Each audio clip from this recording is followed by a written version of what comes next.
Siguro kung ganito tayo maglinis, no? Lahat tayo maglilinis sa ating kapaligiran at magtulungan tayo. Ganito sana kalinis yung ating lugar.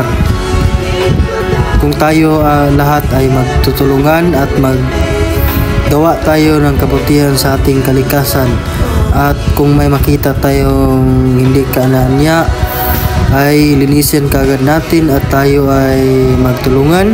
Kung ganito ka-positive tayo na pagkatao, siguro malinis na yung kapaligiran natin. Makita mo naman kung ano ang ginagawa nila. Sobrang linis, di ba? Kahit ang kalat-kalat. Kung ganito lang talaga sa Manila Bay, siguro makita mo talaga na ang ganda-ganda ng Manila Bay. Ganito sana yung mga tao sa Manila Bay para maintain natin yung kalikasan sa ating kapaligiran. Makikita mo naman talaga sa disiplina ng mga tao kung gaano ka kadisiplinado sa mga basura mo.